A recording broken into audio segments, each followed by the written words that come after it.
والد کے سامنے، اس نے سفارش کی، فوراً انہیں مل گیا۔ اب یہاں پر ہم بھی خدا کی بارگاہ میں رو رہے، گڑ گڑا رہے، پروردگار بیوی دے دے، بیوی دے دے، گھر دے دے، بنگلہ دے دے، کچھ نہیں مل رہا ہے، رو رو کر تھک گئے، گڑ گڑا کے تھک گئے۔ تو خدا نے کہا دیکھو ایسے آؤ گے تو نہیں ملے گا، ایک وسیلہ لے کر آ جاؤ تاکہ تمہیں جلدی سے دے دیا جائے۔ وہ وسیلہ در اہل بیت ہے، یہ اہل بیت سے متمسک ہو گئے، ان کے ذریعے سے دعا کرے گا، اللہ عنایت کرتا نظر آئے گا۔ ایک صلوات ہے محمد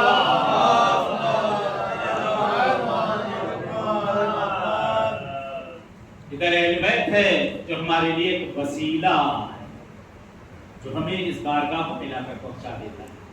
ہمیں اصل منزل، ہمیں مقصد مآبا تک پہنچا دیتا ہے۔ ادھر اہل بیت بہرحال آج مجلس ایک باپ کے لیے رکھی گئی ہے، اور باپ اور ماں کا نام آتے ہی دل مچل جاتا ہے۔ اللہ جن کے والدین زندہ ہیں انہیں پروردگار پورے حیات عنایت کرے، اور جن کے والدین میں سے کوئی بھی دنیا سے جا چکا، پروردگار انہیں کروٹ چین عنایت کرے۔ باپ اور ماں یہ بہت بڑی نعمت ہوتی ہے، یہ ایسی نعمت ہے کہ جب چھن جاتی ہے تو احساس ہوتا ہے، لیکن نعمت کی قدر اگر اس کی زندگی میں کی جائے تب تو فائدہ ہے۔ میں نے ابھی چند روز پہلے بھی امام مسجد نے جملہ کہا تھا کہ ایک ماں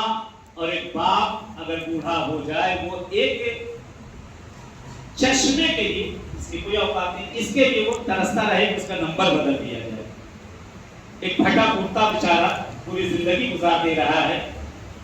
اور وہ نصیب نہیں ہو رہا، اور ہم اپنے بچوں کے لیے روز، ہر ہفتے، ہر مہینے جو ہے بہرحال آپ تو آن لائن ہو گیا، دکان کھلی ہوئی ہے، بہرحال آرڈر کریے، دروازے پہ آ جا رہا ہے۔ پہلے ہوتا تھا بچے لے کر آتے ہیں ماں باپ سے چھپا کر، اسے بازاروں سے کہ ماں باپ دیکھ نہ لیں، کمرے میں گھس جایا کرتے، تب تو اس سے زیادہ چھپا ہوا ہو گیا، کنارے کچھ لگا دیا، آیا اوپر سے رکھا ہے، ہمیں سکھا دیا گیا، ماں باپ کی نگاہ ہی نہ پڑے، ماں باپ کی نگاہ دیکھ نہ سکتے۔ ایک بوڑھا باپ، ایک بوڑھی ماں ایک دوا، ایک ٹیبلٹ کے لیے ترستی رہے، ایک بوڑھا باپ ایک پیرہن کے لیے، ایک کرتے کے لیے ترستا رہے، اس کے مرنے کے بعد فیکٹریاں لگا دو، کسی کام نہیں، اس کے مرنے کے بعد وہ مسلم جو اپنے لکڑوں کا دستور ماشاءاللہ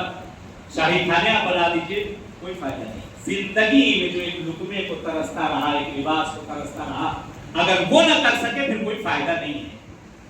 ماں باپ کا حق بہت بڑا ہے، بعض اولادیں تو اللہ کی لعنت ان کے اوپر کھڑی ہوتی ہے سامنے